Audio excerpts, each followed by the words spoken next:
The wine glass in my hand shimmered under the chandelier the moment my son's wife called me, "Just a guest here."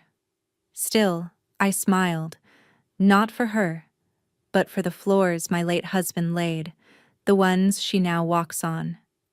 As her laughter spilled over the table I gave them rent-free, the Bordeaux turned bold on my tongue. While fake toasts echoed and my son looked away, I remembered. I'm the one who holds the deed. The same glass I once raised in grace now felt like a contract about to expire. That's when I decided, if I'm only a guest, it's time they start paying like tenants. All right, before we dive into this crazy story, do me a favor. Subscribe and tell us where you're watching from. The chandeliers in the old Charleston carriage house glowed soft and gold, like honey over wood. Outside, the air hung thick with magnolia and sea salt, and the string quartet's tune floated through the open doors to the garden where laughter spilled with champagne. Rita Langston smoothed the sleeve of her linen dress and adjusted her pearl bracelet, a gift from her late husband Thomas. She'd brought a bottle from his cellar tonight, a 1982 Bordeaux he'd saved for a celebration that means something. Maybe this wasn't quite what he'd envisioned, but it was the closest thing she had left that carried his quiet pride. Ethan looked good in his suit, though the collar seemed to tug at him. His smile was thin, the kind that said he was performing happiness more than feeling it. Caroline, on the other hand, was glowing. Her dress was new, ivory silk with a slit that flashed every time she laughed. She held the microphone like she was born for it. "Before dinner," Caroline began, her tone bright, "we just want to thank everyone who came out tonight, especially those who traveled from far away. Florida, New York, even California. It means so much to have you all here." Polite applause followed. Rita lifted her glass, smiling faintly. She was 2 chairs away from Ethan, close enough to watch his jaw tighten when he glanced her way, far enough to notice he hadn't saved her a seat beside him. Caroline's parents occupied that space, talking over her as if they owned the table. Rita took a sip of the Bordeaux. Perfect. Aged. A taste of patience.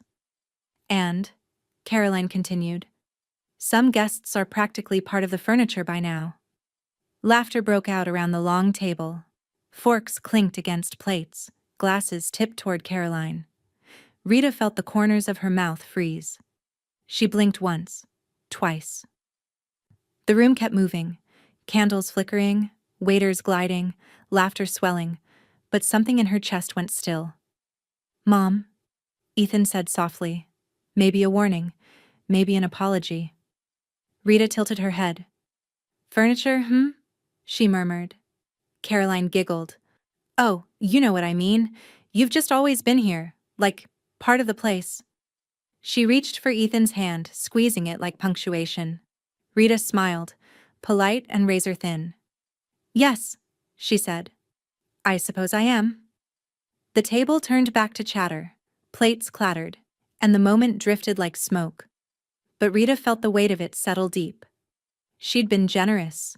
She'd opened her home, her late husband's property, her patients.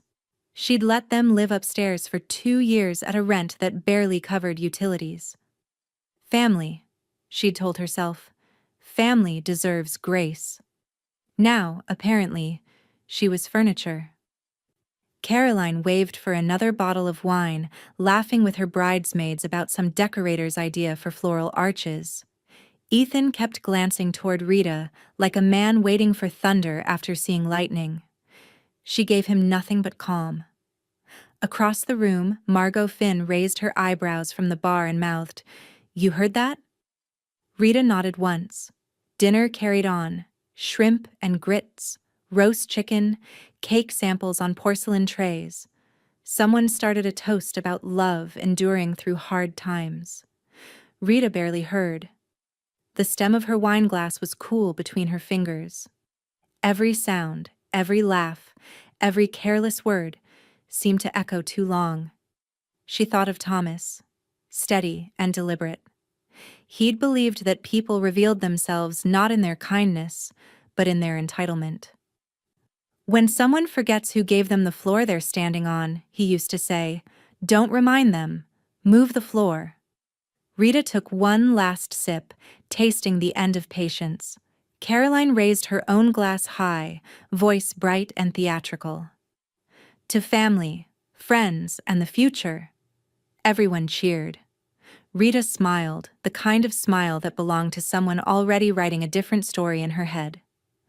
She lifted her glass, not in salute, but in understanding. "To the future," she echoed softly, eyes on Caroline. The Bordeaux glinted dark red in the light, like a secret only she knew. When the toasts were done and the chatter turned toward dessert, Rita excused herself.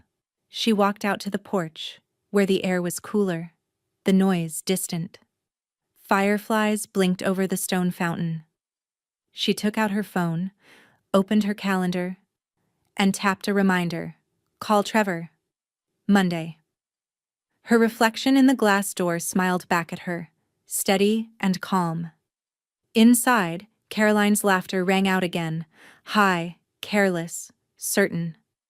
Rita closed her phone, slipped it into her clutch, and whispered to no one, "Enjoy the weekend, sweetheart." The house was silent when Rita stepped inside, the kind of silence that carried weight. Like the air itself was waiting for her to make a decision. The porch light cast a honeyed glow across the hallway photographs. Ethan's graduation, Thomas in his navy blues, a family Thanksgiving where everyone was still pretending things were fine. She slipped off her shoes, set her clutch on the console, and stood for a long moment before walking into her study. The faint hum of the dehumidifier filled the space. On the far wall, her filing cabinets sat like sentinels. Beige metal, every drawer labeled in her neat block print. Langston Property Holdings. The nameplate gleamed under the desk lamp. Rita pulled open the top drawer and reached for the thick manila folder marked Upstairs Unit, Lease.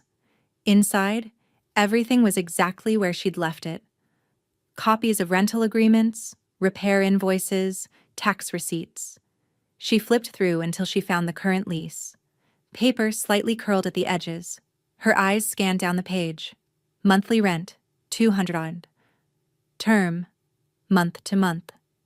Renewal, discretion of owner. Rita leaned back in her chair. A soft, humorless laugh escaped her. "No binding term," she murmured. "No protection at all." She turned the paper over as if something new might reveal itself. Nothing did. The silence pressed in again, filled only by the tick of the wall clock and the distant hum of a neighbor's lawn sprinkler. Outside her window, Charleston was sinking into night. Porch lights flickering on, cicadas thrumming in the oaks, the faint smell of the harbor drifting in. She pulled out her calculator, an old solar model she'd used since her appraiser days, and began typing. 3,250 minus 1,200 equals 2,050. She stared at the number, the difference between charity and fairness. Margot's voice came from the doorway, gravelly and familiar. "You still working, Rita? It's near 11. Rita turned, half smiling. "Couldn't sleep." Margot stepped inside barefoot, holding 2 mugs of chamomile tea. "I saw your porch light. Figured that meant something was brewing." Rita accepted the mug, the steam curling between them. "Do you know what the market rent is for a 2-bedroom upstairs unit downtown?" Margot arched an eyebrow. "You tell me, you're the appraiser." 3,250. "Lord," Margot said, taking a sip. "And what are they paying?" Rita's mouth pressed into a thin line. 1,200. Margot blinked. "That's not rent, that's charity." Rita let the words hang there a moment before answering. "It was family." Margot set her mug down on the edge of the desk. "Not anymore." The tone wasn't cruel. It was final. Like a verdict. Rita looked back at the lease, the faded ink of her own signature. Rita Langston, owner. Beneath it, Ethan Langston and Caroline Shaw Langston, tenants. She remembered that day, Caroline had arrived late, perfume too sweet, talking about good vibes and open communication. Rita had smiled, thinking goodwill would be enough to keep the peace. She turned to another document. The property deed, notarized 22 years ago. This home and its adjoining unit belonged to Rita Mae Langston in full. Thomas had insisted her name stay on it alone. For security, he'd said. Back then, it felt unnecessary. Now, it felt prophetic. Rita rose and crossed to the window. The upstairs lights were still on in the tenant unit. Ethan's shadow passing by, then Caroline's, tall and restless. She could almost hear the faint laughter from their living room. The thought didn't sting the way it used to. It clarified. I let them live here because I wanted Ethan close, she said quietly. After Thomas passed, the house felt too big, too empty. And what did you get in return? Margot asked. Rita's gaze hardened. A front row seat to my own demotion. For a long time, neither spoke. The cicadas outside screamed their endless song, and the house creaked as if remembering too much. Finally, Margot stood, brushing invisible dust from her pajama pants. You've got every legal right, Rita. Don't let guilt talk louder than the law. Rita nodded, her fingers tracing the raised ink of the deed. I'm not angry, she said softly. I'm awake. Margot smiled faintly. Good. Because that's usually when the fun begins. When Margot left, Rita returned to her desk. She pulled a blank notepad toward her and wrote across the top line, in slow, deliberate cursive, Monday, call Trevor Shaw. New lease terms. Then, beneath it, effective immediately, reassess rent, update contract. She underlined effective immediately twice. Outside, the upstairs light finally went dark. Rita watched it fade through the lace curtains, her reflection staring back, calm, certain, unmovable. She took a long sip of her now cold tea, set it down beside the deed, and whispered into the still air. Furniture doesn't own property. I do. Monday morning arrived with a bright Charleston sun and the sound of distant gulls, too cheerful for the mood settling over Rita's house. The smell of coffee filled the kitchen, but she barely tasted it. Her mind had already moved to the study, to the folder waiting on her desk like an unopened verdict. At 9:05 sharp, she dialed Trevor Shaw's office.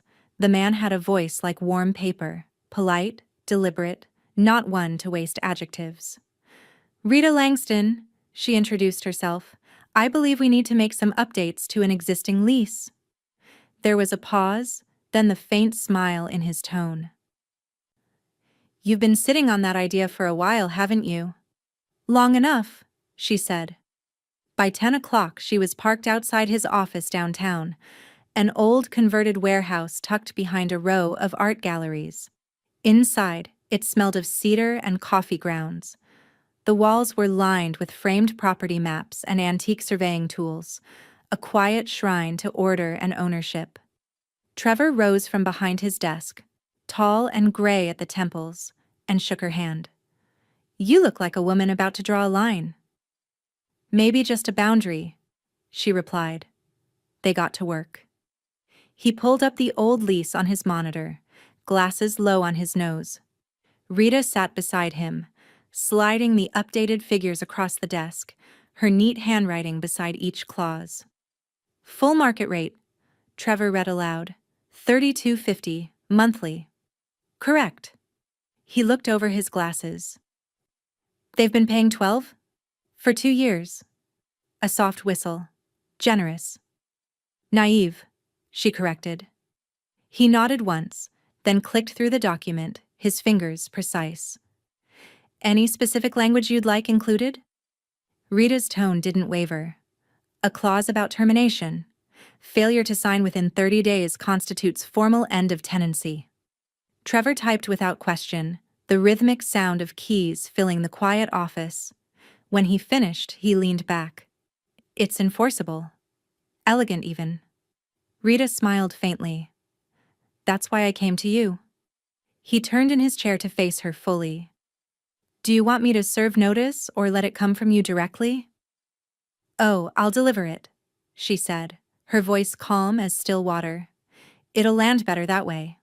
Trevor printed the packet, heavy with fresh ink. He stapled the pages together with slow precision, then slid them into a cream envelope. The words Langston Property Holdings gleamed across the top in gold embossing.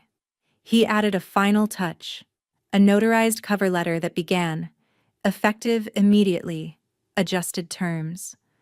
She read it twice, fingers brushing the embossed edge.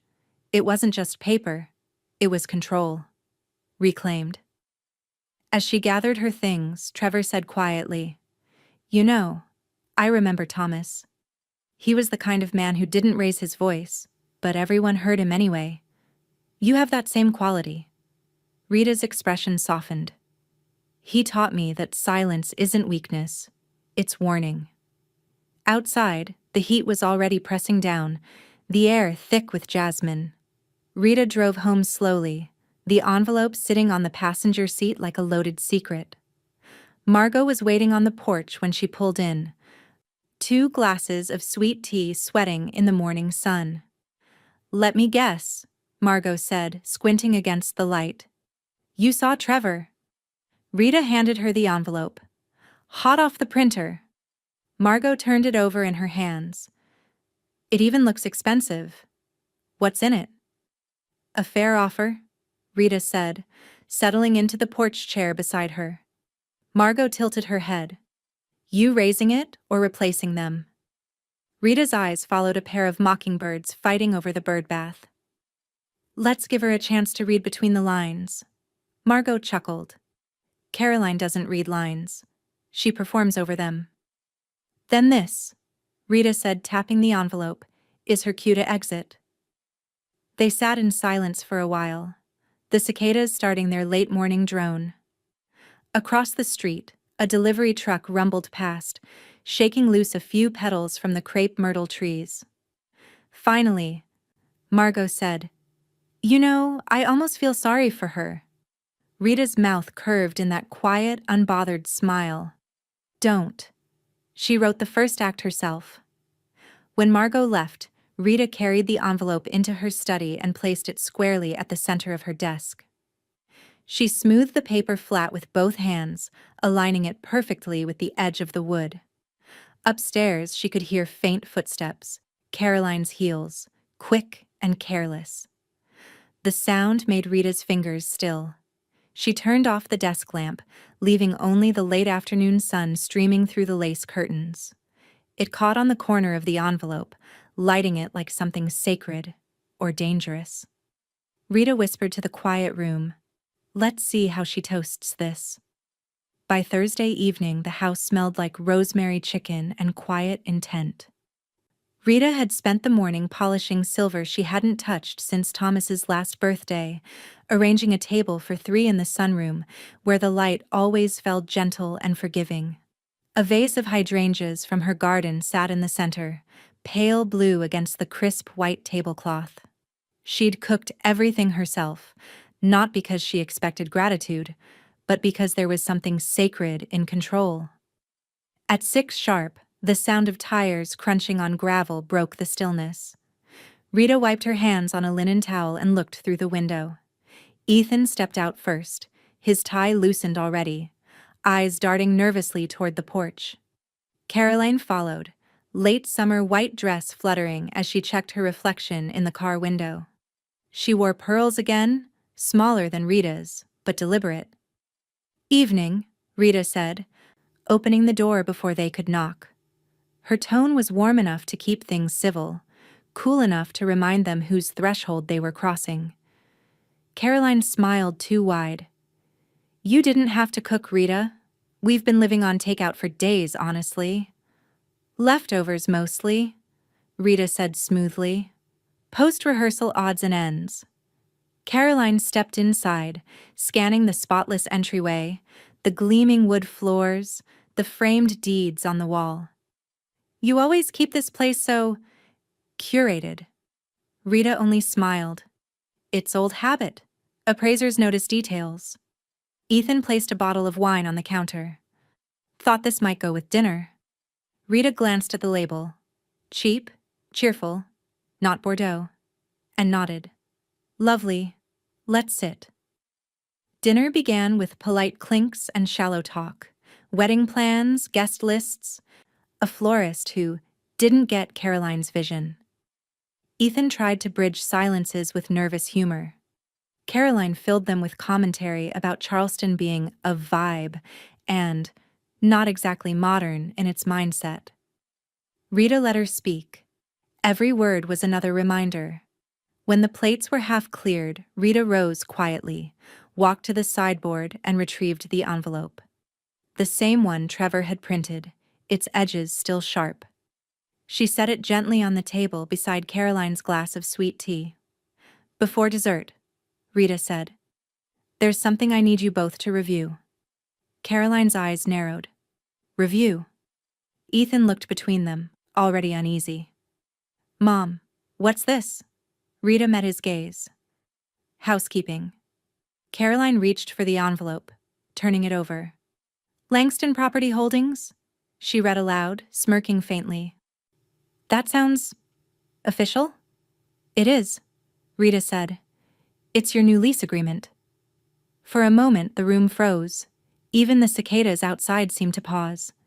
Caroline's smile faltered. "Wait, you're serious?" "Completely." Rita folded her hands, calm and unmoved. "You'll find all the terms outlined. Market rate adjustment, 30-day response period." Ethan's voice broke through the thick air. "Mom, can we talk about this?" "Of course." She gestured toward the packet. Page 6 is the payment schedule. Caroline flipped through the pages, her manicured fingers shaking slightly now. "You're tripling the rent?" Rita tilted her head. "I'm aligning it with Charleston's current market value." "That's insane. We're family." Rita's smile didn't reach her eyes. "Exactly. That's why I kept the late fee low." Ethan pushed back his chair slightly, running a hand through his hair. "You could have told us before drafting this." "I could have," Rita agreed. "But then it would have been a discussion. This is documentation." Caroline's tone sharpened. "This feels punitive." Rita's eyes were steady, the same calm she'd had when she buried Thomas, when she signed her first mortgage alone. "Punishment implies anger," she said softly. "This is correction." For a moment, no one spoke. Outside, a breeze shifted through the open window, carrying the scent of salt and garden soil. Somewhere down the street, church bells marked 7 o'clock. Ethan finally whispered, "What if we can't afford this?" Rita looked at him, something tender flickering beneath the steel. "Then you'll need to decide what you can afford, in all senses of the word." Caroline shoved the packet back toward her. "You can't just—" "Actually," Rita interrupted, her voice barely above a whisper. "I can." Caroline stared at her, chest rising and falling fast. "This isn't you. You're not like this." Rita's gaze didn't waver. "No. I used to be nicer." Silence fell, dense and electric. Ethan reached for Caroline's hand, but she pulled away, standing abruptly. "We'll review it," she said tightly, her voice trembling with rage or fear. It was hard to tell which. "Good," Rita replied, rising as well. "Trevor's office can answer any legal questions. His number's on the last page." Caroline's eyes flicked up, searching for something soft in her mother-in-law's face, but there was none. Just calm civility, polite, precise, unshakable. When they left, Ethan paused on the porch, the envelope under his arm. "Mom," he said quietly. "Why now?" Rita met his eyes, steady and tired. "Because I finally remembered whose name is on the deed." He opened his mouth, but she didn't wait for him to find words. She turned back inside, closing the door gently behind her. The click of the lock sounded almost ceremonial. She leaned against the door, exhaling, her pulse steady. On the table behind her, 3 plates sat half-finished, the chicken growing cold. Through the window, the headlights faded down the drive. Rita walked back to the table, picked up the now empty envelope, and slipped it into the trash. The ink had already done its work. Outside, thunder rumbled faintly across the harbor, distant but moving closer. The next morning arrived heavy with leftover thunder and tension. Charleston's air carried that post-storm stillness, the kind that hums with things unsaid. Rita stood at the kitchen counter, stirring sugar into her coffee, watching rainwater slide off the porch roof in thin, deliberate streams. She hadn't slept. Not from regret. Rita never regretted clarity, but from the echo of Ethan's face on the porch last night. Torn. The boy who used to bring her wildflowers after mowing the lawn, now a man divided between loyalty and fear of confrontation. At precisely 9, a knock came. 3 quick raps, familiar and impatient. When she opened the door, Caroline stood there, sunglasses on though the sky was still overcast. Her voice was tight, rehearsed. "We need to talk." Rita stepped aside. "Then come in." Ethan followed, silent, holding a folder under his arm that wasn't the one she'd given them. His shoulders sagged, suit wrinkled like he'd slept in it. They stood in the living room where the air smelled faintly of lemon oil and resolve. The lace curtains fluttered. Rita gestured toward the couch. Caroline didn't sit. "We reviewed your lease," she began sharply, "and I just want to be clear about something. Family doesn't send eviction-level paperwork over dinner." Rita's lips curved slightly.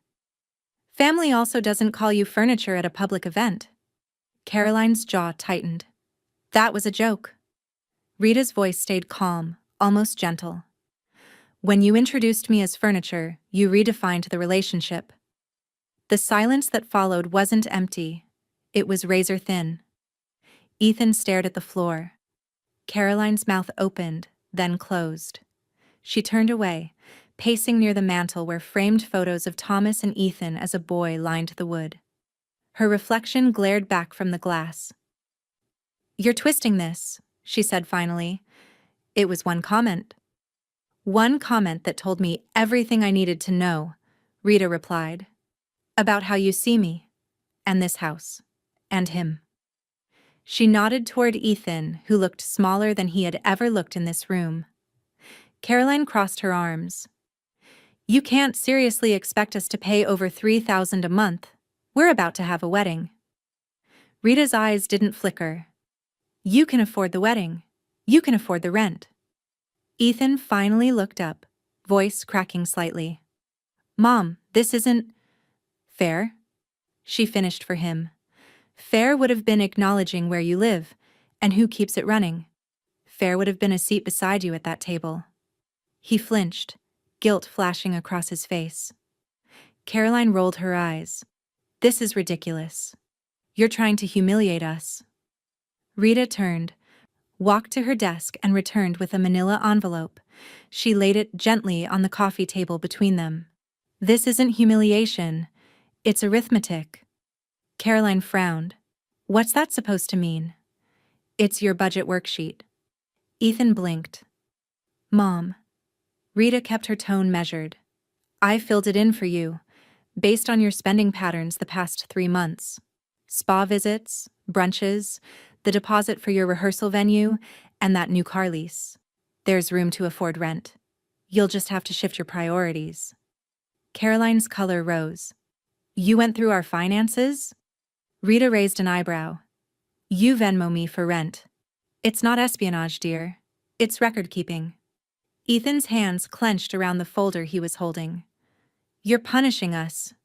Rita met his eyes, steady, unflinching. "No, Ethan. I'm correcting my generosity." Caroline let out a brittle laugh. "You sound like one of those women who watches court shows all day." "Funny," Rita said. "Trevor used to represent one of them." The jab landed quietly but clean. Caroline grabbed her purse from the armchair. "You can keep your stupid lease." "I intend to," Rita said. Carolyn turned to Ethan, eyes blazing. "You coming?" He hesitated, caught in the space between anger and shame. Rita saw the boy in him, the boy who once hid behind her legs when Thomas raised his voice. She almost softened. Almost. "Ethan," she said, her tone even, "you're welcome to stay. But if you walk out now, you're choosing to be a tenant, not a son." The air thickened. He looked from Caroline to his mother and back again. Then he set the folder down on the table, softly, almost respectfully, and said, "I'll talk to you later, Mom." Caroline stormed toward the door. Ethan followed, slower. The door slammed hard enough to rattle the picture frames. Rita didn't move for a full minute. The echo of the slam faded, replaced by the ticking of the wall clock. Finally, she sat down, opened the envelope she'd given them, and straightened the worksheet. Not a smudge, not a wrinkle. Through the window, she watched Caroline stride down the walk, heels stabbing into the gravel, Ethan trailing behind like a man who didn't yet know what he'd lost. Margot's voice drifted from the porch next door. "That sounded like fireworks." Rita didn't look up. Just a storm finishing what it started. She folded the worksheet back into the envelope, tucked it neatly into her drawer labeled Documentation, Active, and whispered to herself, "They wanted to play house. I just reminded them who holds the deed." The first of the month came quietly, wrapped in heat and cicadas. Charleston's summer had settled into its sticky rhythm, and the hydrangeas out front drooped like they were tired of pretending to bloom. Rita sat at her breakfast table, the morning paper folded neatly beside her coffee, her laptop open to the online banking dashboard. She refreshed the page. Nothing. Her fingers tapped once against the ceramic mug. No rent payment. Not even a partial. For 2 years, the money had always appeared like clockwork. On the first early morning, labeled Langston Rent from Caroline's Venmo. A flourish of emojis to disguise a favor.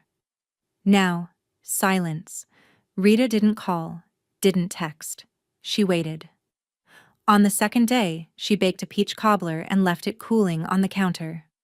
On the third, she took her coffee out to the porch, where Margot was trimming her rose bushes with unnecessary aggression. "Still no payment?" Margot asked without looking up. "Nothing," Rita said. "Maybe the internet's down for people who don't pay their bills." Margot snorted. "She thinks deadlines are suggestions." Rita's lips twitched, almost a smile. "We'll remind her they're not."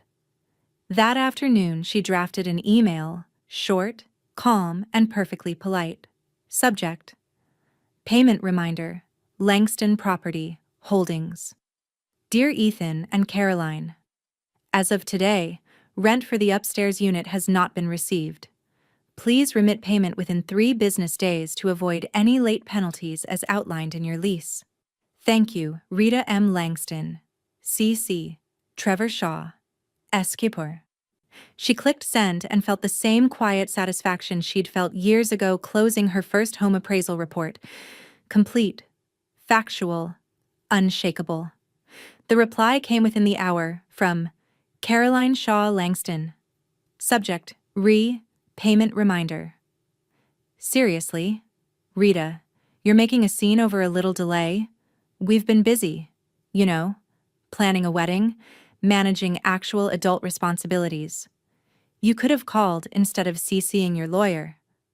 Rita read it twice, her pulse steady.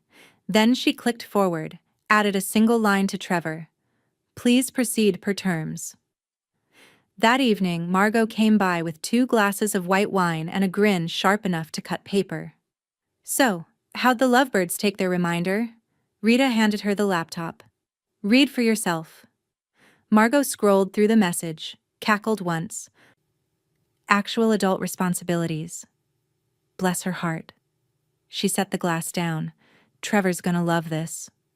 He already does, Rita said. 2 days later, an envelope arrived by courier. Trevor's handwriting was crisp on the front. Langston Property, Notice of Tenancy Termination. Inside, the official document gleamed under the soft afternoon light. Trevor's cover note was brief. Effective immediately. 30-day notice of termination prepared and notarized per clause. 8. All communications routed through counsel. Signed copies enclosed. Rita read every word twice. Then she folded the notice back into its envelope and ran her thumb along the seal. Outside, the sun had shifted low and gold over the magnolia trees. The upstairs window was open, music drifting faintly down. Caroline's playlist, all glossy pop and curated confidence. Rita walked out to her porch, the notice in one hand, a glass of sweet tea in the other. Margot joined her, plopping into the wicker chair beside her. "You're about to make local history," Margot said. Rita looked toward the upstairs porch railing where a wind chime tinkled softly. "I gave them home," she said quietly. "They gave me shade." Margot tilted her head. "And now?" "Now," Rita said, "they get 30 days to find their own light." They sat in silence as dusk deepened, fireflies blinking through the hedges like tiny witnesses. The only sound was the gentle crinkle of paper as Rita folded the notice neatly in half.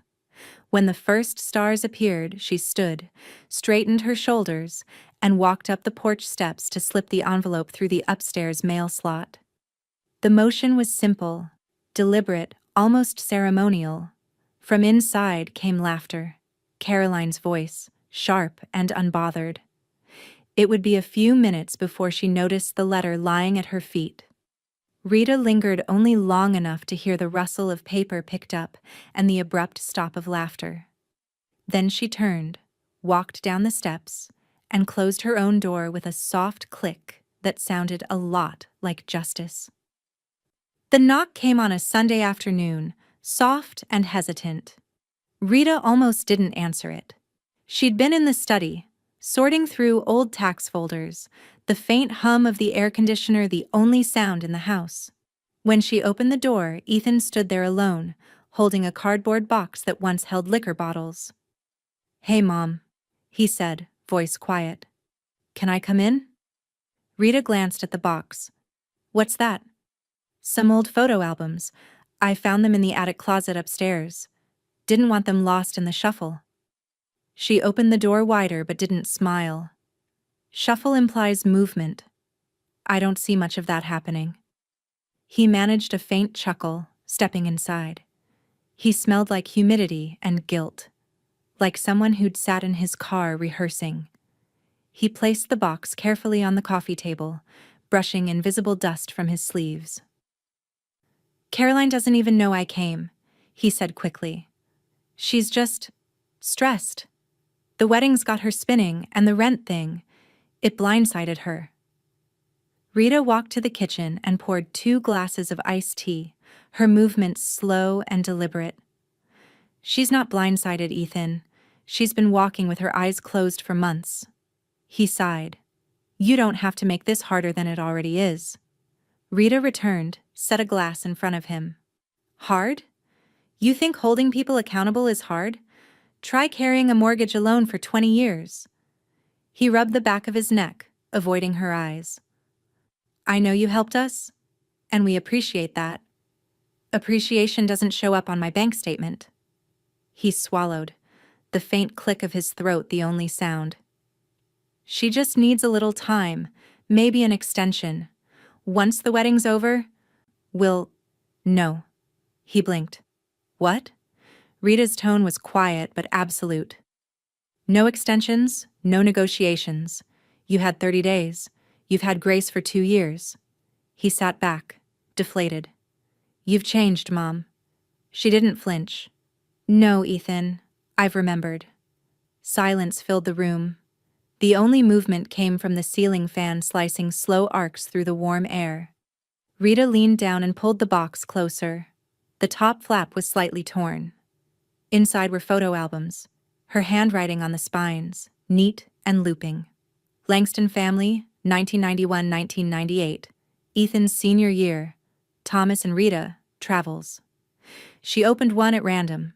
The pages crackled faintly with age. There, in faded Polaroid color, was Ethan, 20, grinning beside Caroline in their first shared apartment. The wallpaper behind them was peeling, a single houseplant drooping on the sill. She'd labeled the photo in her steady hand. Our first apartment, rent paid, in love. Rita stared at it for a long moment, then looked up at her son. "You see this?" she asked. He nodded cautiously. "That caption used to mean something sweet. Thomas wrote it when he helped you pay that first month's rent after graduation. He thought love could carry you through anything."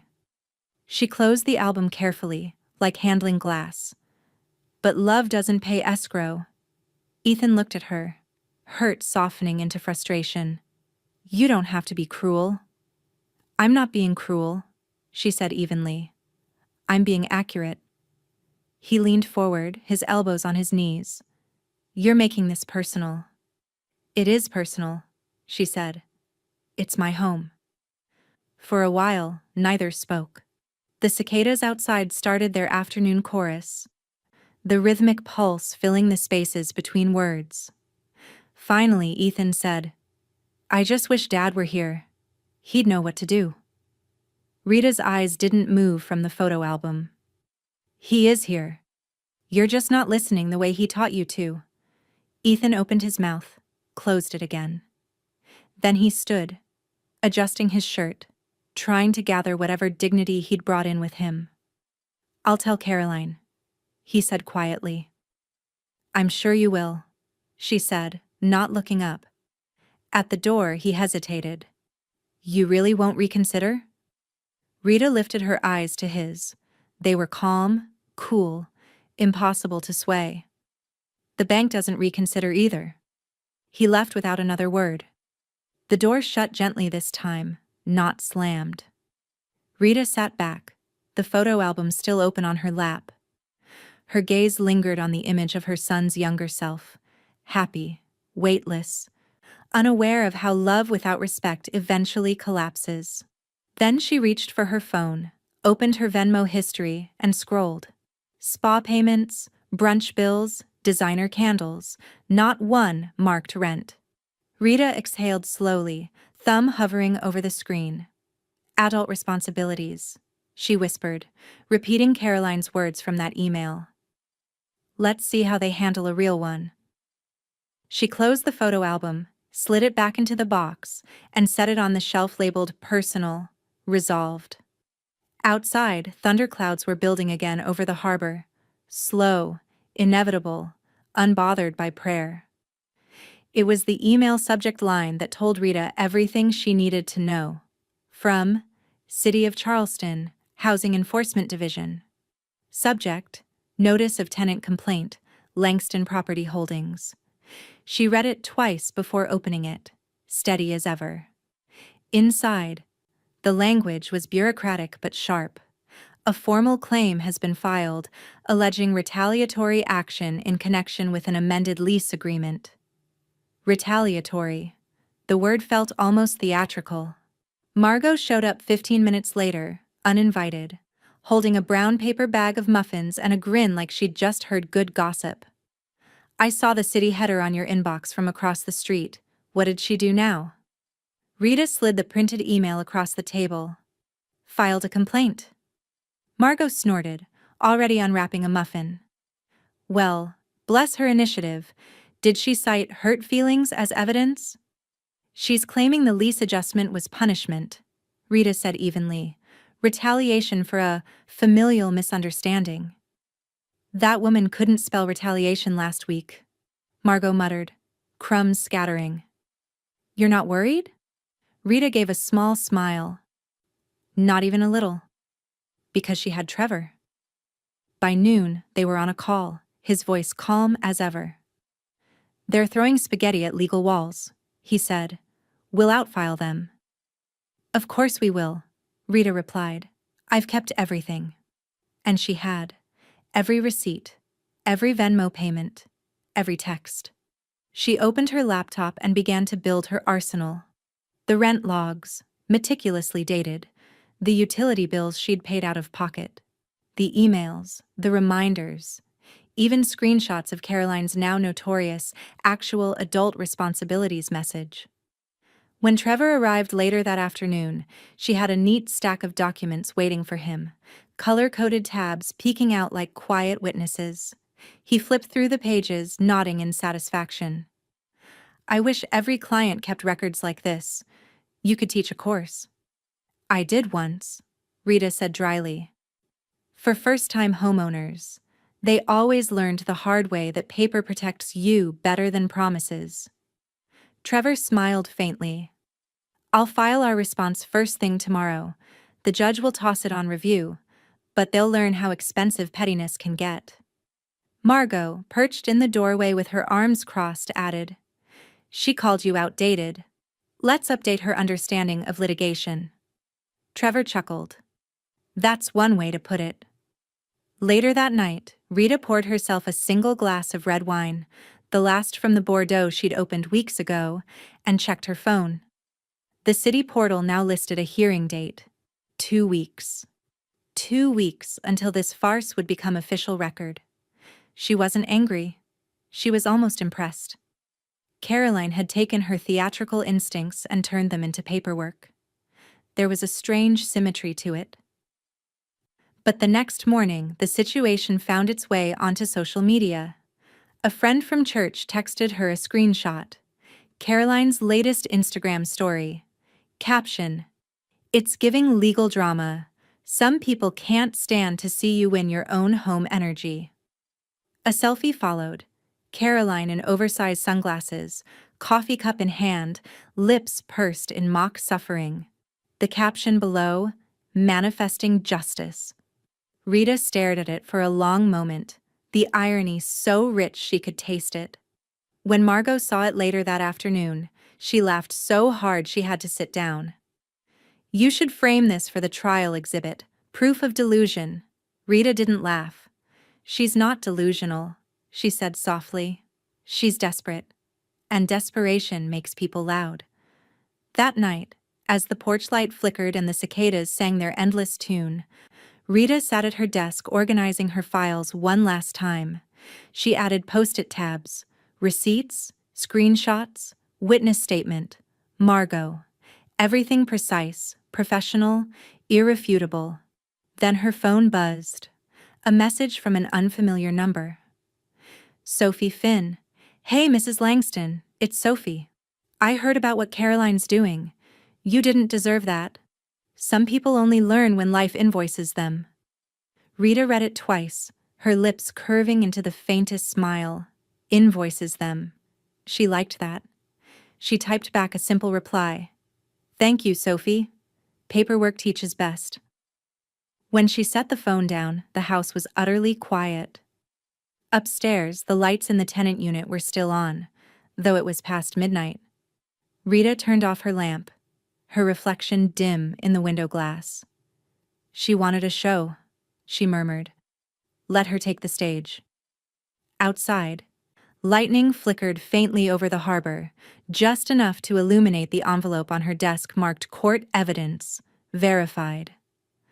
The morning heat settled over Charleston like wet silk. Heavy, smothering, inescapable. Rita sat at her kitchen table with her reading glasses halfway down her nose, a stack of documents in front of her, and the rhythmic hum of the ceiling fan cutting through the still air. Trevor's latest email blinked on her laptop screen, marked urgent but satisfying. She clicked it open. Subject: confirmation. No renter's insurance on file. Rita, just verified through their lease disclosures and the city records. Ethan and Caroline never purchased the required renter's insurance policy. That means no tenant protection during an active contract dispute. T.S. Rita leaned back in her chair, a slow, deliberate smile touching her lips. The contract clause, paragraph 11, subsection D, was one she'd included at Trevor's suggestion years ago. "Most people skip the fine print," he'd told her then. "That's where you hide the armor." She closed the laptop, stood, and walked to the window. The upstairs blinds were drawn, but she could hear faint music, a beat too upbeat for the situation. Caroline's doing. always noise when silence would have been smarter. Margot arrived not long after, wearing a wide-brimmed hat and the expression of someone ready for gossip and justice. "Well?" she asked, dropping her tote bag on the counter. Rita poured 2 glasses of sweet tea, the ice cubes cracking sharply. Trevor confirmed it. No insurance, not one policy document, not one premium receipt. Margot's grin was pure mischief. "So, no protection?" Rita handed her a glass. "None."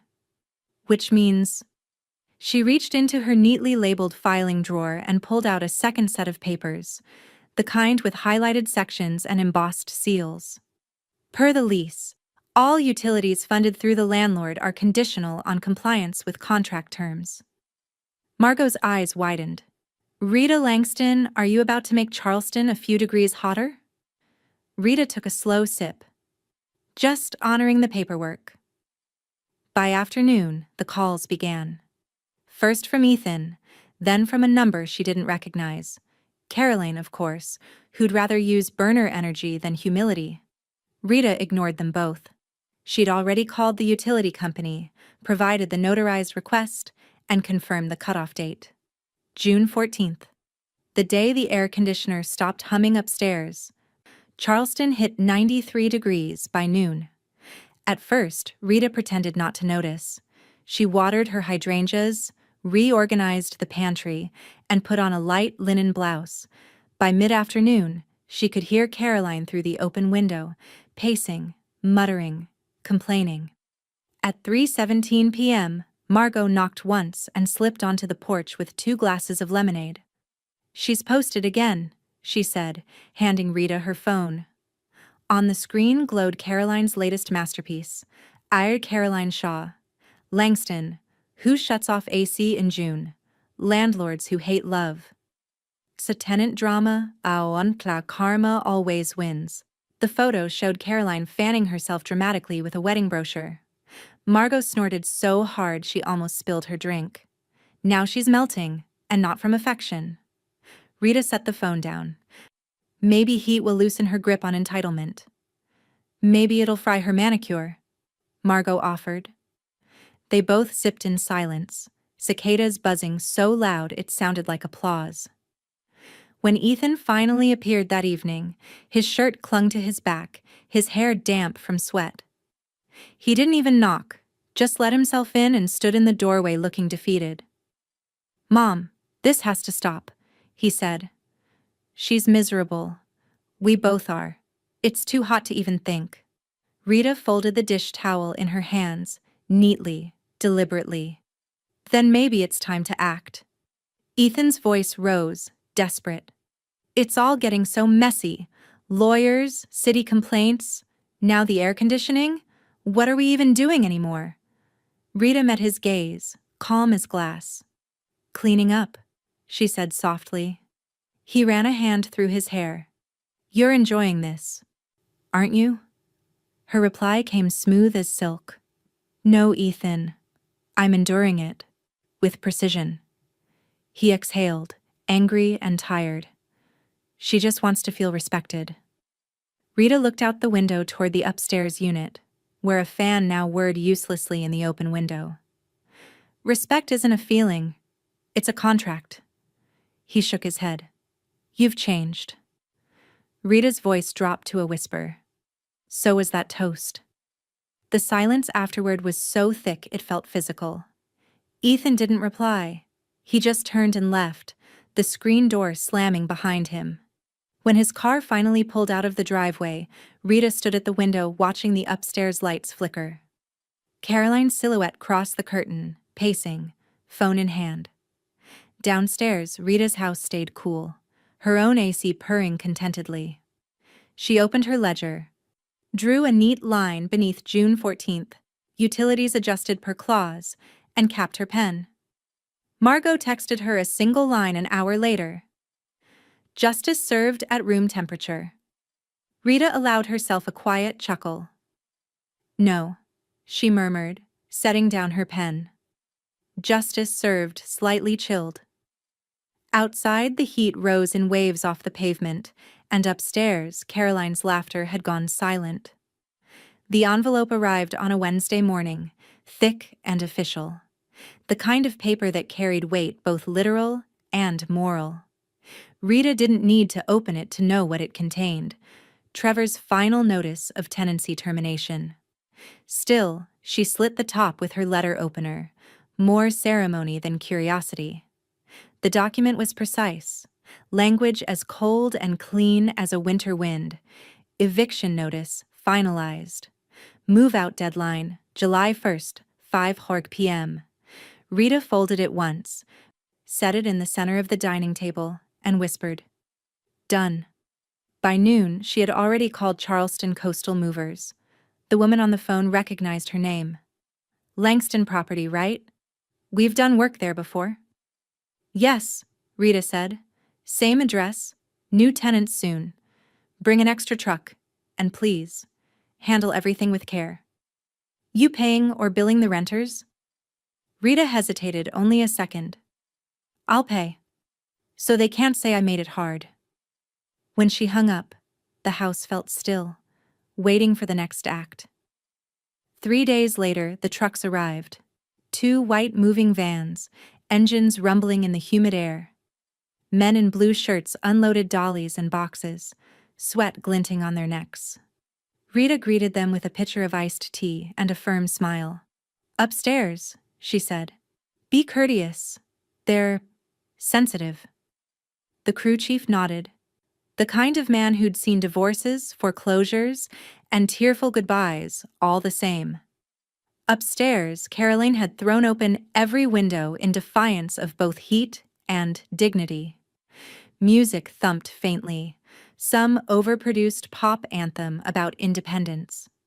The irony was thick enough to taste. Rita carried on quietly, setting out a tray of glasses, lemon slices floating like tiny suns. She didn't go upstairs, but through the open windows she could hear Caroline narrating to her phone. "Okay, guys," Caroline's voice rang out bright and brittle. "So this is it. Farewell to the upstairs. Change is growth, right? Even when it's unexpected." Laughter followed. 2 of her bridesmaids, maybe. Margot, who was watering her hydrangeas next door, looked up at the noise and rolled her eyes so hard Rita thought she might pull a muscle. "She's live-streaming her eviction," Margot muttered. "That's new even for Charleston." Rita poured herself a glass of tea. "Let her have her audience. Everyone needs witnesses to their downfall." By afternoon, the movers had cleared half the apartment. Boxes lined the driveway like miniature tombstones. Caroline directed from the porch steps, phone in hand, pretending she wasn't sweating through her dress. Ethan helped quietly, his movements efficient, shoulders slumped. He didn't look up until Rita stepped outside with a tray of drinks for the crew. For a second, their eyes met through the glare of the sun. He mouthed something. 2 words, small and familiar. "I'm sorry." Rita nodded once, a gesture clean as punctuation. Caroline noticed. "Oh, don't start," she snapped, her tone sharp enough to slice. "She's loving this." Rita didn't answer. She simply handed a glass of tea to each mover and walked back inside, her linen dress barely whispering against the air. The sound of packing tape filled the silence, a dry, relentless pull. Upstairs, Caroline's voice faltered mid-live stream. "So, yeah, the movers are here, and it's, like, fine," she said to her followers. "It's just, hard when people can't let go of control." Margot, perched on her porch rail, muttered, "Projection's a hell of a thing." When the last box thudded into the truck, the sun had dipped low, staining the street gold. Rita stood at the foot of the steps, watching as the men closed the van doors. Caroline brushed past her without a glance, perfume cloying in the heavy air. "Hope you're happy," she hissed. Rita didn't move. "No," she said quietly, "but I'm free." Ethan lingered a moment longer. "We'll figure things out," he said, voice cracking. "You will," Rita said. Eventually. Then he turned and followed Caroline to the car. The engine started, gravel crunched, and the sound faded down the street. The next morning dawned still and clean. The upstairs porch stood empty. No curtains, no laughter, no scent of Caroline's perfume. Rita climbed the steps with a small basket of cleaning supplies. Inside, the air smelled faintly of lemon and dust. She opened the windows, letting sunlight pour across the hardwood floors. One nail still jutted from the wall where a photo frame had hung crookedly for months. She pulled it free, dropped it in her pocket, and whispered, "Resolved." Downstairs, the movers' trucks were gone. The hydrangeas stirred in the faint breeze. For the first time in months, the house exhaled. Rita stood in the doorway of the empty unit, her silhouette framed by light, and said softly to no one in particular, "Finally quiet." Charleston's humidity had turned merciless, the kind that made even the shade feel heavy. Rita sat on her porch that afternoon, a glass of iced tea sweating beside her as she watched a contractor's truck pull away. The upstairs windows were open again, not for defiance this time, but ventilation. Fresh paint and lemon oil drifted out, the smell of renewal. Across town, Ethan and Caroline were learning what the market truly cost. Rita hadn't needed to hear the details firsthand. Charleston was too small, and people loved a story. But still, the confirmations trickled in.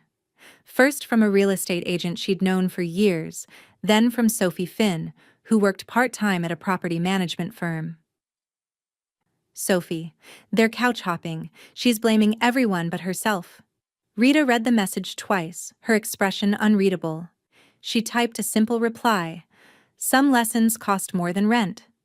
She set the phone down beside her ledger and listened to the cicadas hum their steady sermon. Upstairs, the sound of hammering continued. New trim around the windows, fresh cabinet hinges. Rita had hired a local contractor, paid in cash, and requested that everything be done by the end of the month. She wanted the unit move-in ready, no trace of perfume or pride left behind. When Margot wandered over later, wide-brimmed hat shading her sharp eyes, she leaned against the porch rail. "I passed by the old Grayson duplex today. Guess who was touring it?" Rita didn't look up from her notebook. "Let me guess. Two people pretending the eviction was a misunderstanding?" "Bingo," Margot said. "Word is they didn't even make it past the first round of screening. Background checks show everything these days." Rita finally glanced up, her tone dry. "Consequences are the most thorough background checks of all." Margot grinned. "That's not a crash, Rita, that's a landing." Rita allowed herself a small laugh, the kind that didn't quite reach her eyes. "Every pilot swears they'll stick it." Later that week, she stopped by a hardware store on King Street to pick out new light fixtures for the upstairs kitchen. While comparing brushed nickel and antique brass, she overheard two young renters chatting near the paint section. "Did you see that new listing on Rutledge? Gone in 3 hours?" one said. "Yeah," the other replied. "Charleston's brutal right now. Unless you've got perfect credit or, like, a trust fund." Rita smiled faintly to herself. The irony wasn't lost on her. Caroline had always performed wealth, not managed it. Back home, she found Sophie waiting on her porch steps, holding a loaf wrapped neatly in parchment paper. "Banana bread," Sophie said, handing it over. "Just because." Rita smiled, genuinely this time. "Thank you, dear. You didn't have to." "I know," Sophie said, "but it smells better than justice paperwork." They both laughed, the sound easy, light. Sophie glanced toward the upstairs windows. "Looks different already." "New paint," Rita said. "And new purpose. Someone with an actual lease will live there next month." "You think Ethan will ever—" Rita stopped her gently with a hand on her arm. "He'll call when he's ready. Until then, I'm not waiting." The air softened as twilight settled in. Fireflies blinked across the yard. Sophie hugged her goodbye and walked off down the sidewalk, the warm night wrapping around her like a secret. Rita carried the banana bread inside, slicing 2 neat pieces and setting one on Margot's doorstep later with a note that read, "For your commentary services." When she came back in, she paused at the foot of the stairs leading to the upstairs unit. The new flooring gleamed faintly in the half-light, and for a moment she could almost see Thomas there, leaning on the banister, smiling that quiet smile of his that meant, "You did right." She whispered to the empty air, "I cleaned the house, Thomas. Finally." Her voice echoed just enough to sound like agreement. She turned off the porch light, the street now empty, the night humming with peace earned rather than inherited. Then her phone buzzed again on the counter. Another message from Sophie. "Sophie, you might want to see Caroline's latest post." Rita hesitated, then opened it. The image was a selfie. Caroline, seated in someone's guest room trying to make it look intentional. The caption read, "No home? No problem. Some people can't evict your energy." Rita studied the photo, then set her phone down gently. "Maybe not," she murmured. "But I can evict your Wi-Fi." She poured the last of her tea, took a sip, and let the house fall back into silence. Her silence, her victory, her home. By late August, Charleston had cooled just enough for mornings to feel bearable again. The air still carried traces of humidity, but Rita liked the weight of it, the reminder that she'd endured heavier things. The new tenant moved in the first week of September, a nurse named Cassie, quiet and efficient, with an impeccable credit score and an honest handshake. Rita handed her the keys personally, the paperwork already notarized and filed. As Cassie thanked her, sunlight slipped across the polished floorboards and glowed against the newly hung brass fixtures. The space looked nothing like it had before. It was clean, elegant, and, most importantly, earned. When Cassie left to begin unpacking, Rita lingered at the doorway, looking around the unit one last time before it was truly someone else's. A new brass plaque shone beside the doorframe. It read, "The Margaret Suite." She'd named it after her grandmother, the woman who taught her 2 things that had shaped her entire life: own your home, and don't apologize for enforcing your boundaries inside it. Back downstairs, Rita opened her ledger and made the first entry under a new column titled Upgraded Income. The rent check, $3,250 exactly, sat neatly deposited. She added a note beside it, to be used wisely, and she did. Within a week, she'd arranged for roof repairs, repainted the porch swing, and called a local nonprofit that helped single mothers secure transitional housing. The director, a soft-spoken woman named Janet, had been stunned by the donation. "You don't know how much good this will do," Rita smiled. "I know exactly how much. It's 3 months' rent." When Margot heard, she nearly spit out her coffee. "So you evict the ungrateful and turn around to house the grateful. I swear, Rita, you're like the Southern version of poetic justice." Rita chuckled. "No, Margot, just balance."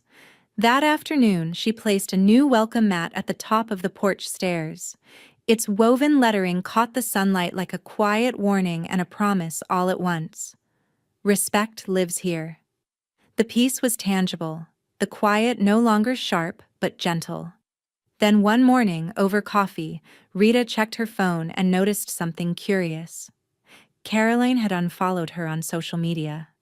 The absence was almost laughably predictable. A few minutes later, Ethan's name disappeared too. She stared at the screen for a long moment, thumb hovering over his contact photo, the one taken years ago, both of them grinning in the garden Thomas built by hand. She didn't cry. She didn't sigh. She just whispered, "So that's the final payment." That night, she wrote in her journal. Her handwriting was as steady as her heartbeat. "They left me for a brunch table. I left them at the courthouse. Peace isn't free, it's leased monthly. And I finally charge market rate." She closed the notebook and tucked it into the drawer beside her deed folder. Every Friday, Sophie began stopping by after her nursing shifts. She always brought something: fresh flowers, a pastry, once even a set of lace-trimmed curtains she'd found at a thrift shop. "Thought these would look nice upstairs," she'd say, voice bright even after 12 hours on her feet. Together, they installed the curtains in the Margaret suite, the late afternoon light catching on the white fabric like silk. Sophie climbed down the step stool and looked around, satisfied. "It feels like home," she said softly. Rita smiled, her eyes on the sunlight dappling the walls. "It is home. It just took me a while to reclaim it." Sophie grinned. "You really did upgrade, didn't you?" "Every square foot," Rita said. When Sophie left, Rita stood alone in the quiet again. The faint hum of the new tenant's music drifted through the ceiling. Soft jazz, low and comforting. She walked to her study, opened her journal again, and added one more line beneath the last. "Forgiveness doesn't mean forgetfulness. It means better tenants." Outside, the porch lights flickered on, and Charleston's evening air turned cool and golden. Rita took her tea onto the porch, looked up at the warm glow in the upstairs window, and felt something she hadn't felt in years: ease. Still, when she looked out toward the street, a familiar car slowed as it passed. Ethan's. He didn't stop, didn't wave. Just glanced once toward the house before driving on. Rita's heart ached. Not from anger this time, but from recognition. She whispered into the settling dusk, "You'll find your own house one day, son. Just make sure you know who owns it." The words lingered in the air, steady and true, like the hum of crickets across a summer night. The late September air carried that first crisp promise of fall, a mercy after months of Charleston heat. Rita stood in her study, the morning light catching on her reading glasses and the thick stack of legal papers that covered her desk like a chessboard mid-game. The air smelled faintly of cedar polish and decision. Trevor sat opposite her, tie loosened, the same calm professionalism that had guided her through every battle. "You're certain?" he asked, pen poised. "This locks everything completely." "I've been certain since June," Rita said, "but certainty deserves paperwork." She reached for the top page. The document bore a new header, crisp and heavy in ink: "The Langston Property Trust." Trevor began reading aloud, his voice steady as a metronome. "Effective immediately, the undersigned Rita Mae Langston transfers ownership of both units located at 223 and 225 Rutledge Avenue into irrevocable trust." Rita nodded slowly, her eyes following the text. "Management and ownership succession are hereby designated to—" He glanced up, faintly smiling. "Miss Sophie Finn." Rita's gaze softened. "She's earned it. She understands value, not vanity." Trevor continued, "All future rent proceeds will be allocated to a charitable fund, titled the Langston Women's Housing Grant, supporting women seeking stable housing after hardship." The words hung in the air like the final chords of a hymn. Margot, who had insisted on attending as witness and cheerleader, leaned back in her chair, whistling low. "You're rewriting the family tree with ink that doesn't smudge." "That's the idea," Rita said. Trevor flipped to the next section, eyes scanning quickly. "Per your request, Ethan and Caroline Langston are hereby excluded from any future financial claim to the property, trust assets, or rental proceeds." Margot grinned. "You ironed that out better than a tux." Rita smirked, uncapping her fountain pen. "Wrinkles only come back if you let them." Trevor adjusted his glasses. "Then all we need are your initials, bottom of every page, top right corner. Full signature on the final line." Rita leaned forward, her hand steady, looping her initials in elegant script, RML. Each stroke was slow, deliberate, final. By the third page, Margot poured her a glass of water. "This is the quietest victory I've ever seen," she murmured. Rita didn't look up. "Because it's the only one that lasts." When she reached the final page, Trevor placed a notary seal beside her signature and pressed it firmly into the paper. The sound, sharp, final, satisfying, echoed in the still air. "Congratulations," he said. "You've effectively safeguarded your legacy." "Correction," Rita said, closing the folder. "I've upgraded it." 2 days later, she invited Sophie over. The young nurse arrived in her scrubs, hair pulled into a loose braid, a faint line of fatigue under her eyes that spoke of double shifts and quiet strength. Rita poured her coffee and slid the trust document across the table. "I need you to read this." Sophie blinked, cautious. "Am I in trouble?" Quite the opposite. As Sophie read, her expression shifted from confusion to shock, then to something softer, something reverent. "You're naming me successor landlord?" she whispered. "Of both units?" Rita nodded. "When the time comes, it's yours to manage. The income goes directly to the grant fund. I've already filed the paperwork for nonprofit status." Sophie's voice cracked. "I don't know what to say." "Say thank you," Margot called from the porch doorway, pretending not to eavesdrop. Sophie laughed, then covered her mouth as her eyes filled. This is how you toast a legacy." Rita smiled faintly. "I prefer my toasts with less champagne and more ink." Sophie reached across the table, squeezing Rita's hand. "You didn't have to do this." "Yes," Rita said quietly. "I did. Control means deciding what survives you and who deserves to carry it." That night, Rita sat at her desk once more. The signed trust lay sealed in a labeled envelope beside her will. The lamplight painted the pages in gold, and the steady scratch of her pen filled the silence as she added final annotations. When she finished, she leaned back, exhaled, and closed the notebook that had chronicled every chapter of her reclamation. Margot poked her head in from the hall, holding 2 glasses of bourbon. "Well, Mrs. Langston," she said, setting one down. "How's it feel to own peace and profit?" Rita smiled, tired but content. "Feels like closing costs paid in full." They clinked glasses, the sound small but solid. Outside, Charleston hummed with evening life, distant jazz, a passing streetcar, wind through the magnolias. Upstairs, the Margaret suite glowed warmly, inhabited, alive.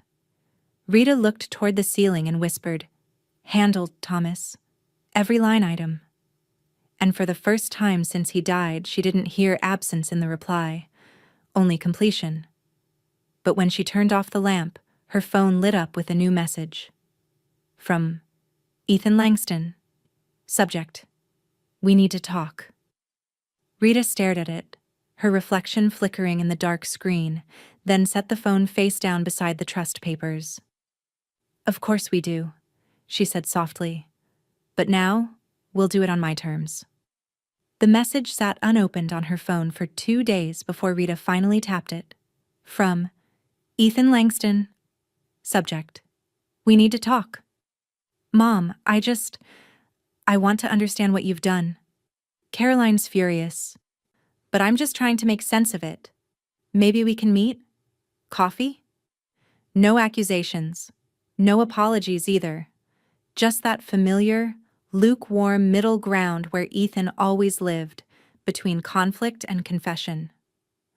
Rita read it 3 times, each word duller than the last. Then she opened a blank reply. "Ethan, I spent years translating kindness into currency. You spent years spending both. I don't owe you clarity for choices you refused to make. The house, the trust, the quiet, they're mine. I earn them the same way I earn my peace, by refusing to negotiate it anymore. Love you still, but not at a loss." "Mom." She sat back, staring at the screen, her thumb hovering over send. The cursor blinked, waiting, impatient. Then, slowly, she selected Delete Draft. Some words were meant to stay unsaid, especially when silence could do the talking. Rita leaned back in her chair and exhaled. The ceiling fan turned lazy circles overhead, stirring the faint smell of lemon oil and the warmth of a house that no longer felt haunted by the living. She opened a new email instead, addressed to Trevor. Subject: Langston Property Trust forwarding Ethan's message for the file. No response needed. File and archive. Trevor's reply came 10 minutes later. Understood. Paper trails, not emotion. Rita smiled faintly. That's why he's the lawyer and not the therapist, she thought. Still, the words lingered like humidity. We need to talk. Talk about what? The past? Ownership? Love traded for leniency? Rita decided that every conversation she'd needed to have with Ethan had already been written into legal language. The rest was silence. That evening, she printed his email, not for sentiment, but for closure. The printer hummed softly, spitting out the single page like an invoice overdue. She carried it out to the garden. The air was cooling, the first hints of autumn sharpening the edges of the day. Beneath the old oak, she set the page on a stone tray, struck a match, and watched the flame bloom slow and steady. Paper curled. Ink bled. Words turned to heat. When the ash folded in on itself, she whispered, "Poetic and legal," and crushed it with the toe of her shoe. The next morning, she ran errands downtown. Bank, post office, a stop by the florist. Charleston was alive in that effortless way it always was on Saturdays. Brunch crowds spilling out of cafes, laughter rising from shaded courtyards, carriage wheels clattering over cobblestones. At the corner of Meeting and Broad, she spotted him. Ethan.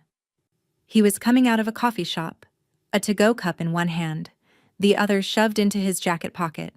For a moment he didn't see her. Then he did. "Mom," he said, startled but smiling. "You look good."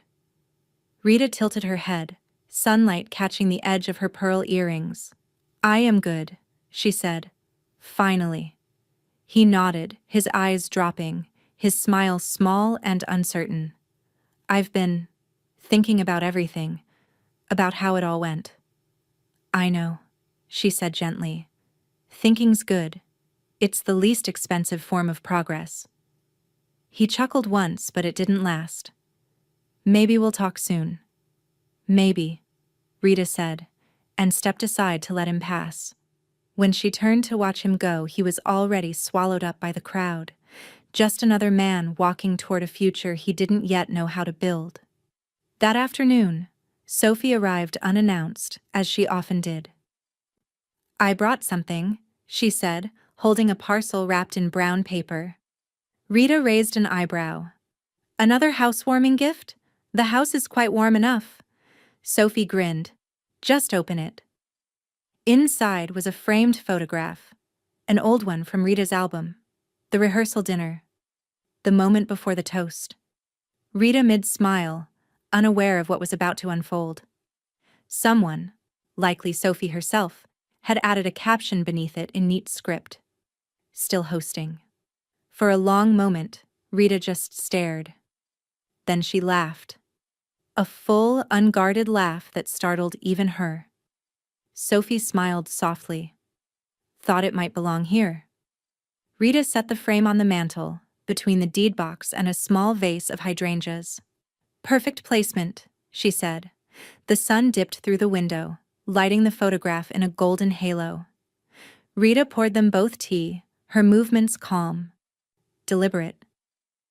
"You know," she said quietly, "I think hosting's what I've always done best. I just forgot I could choose who sits at the table." Sophie clinked her cup lightly against Rita's. "To better guests."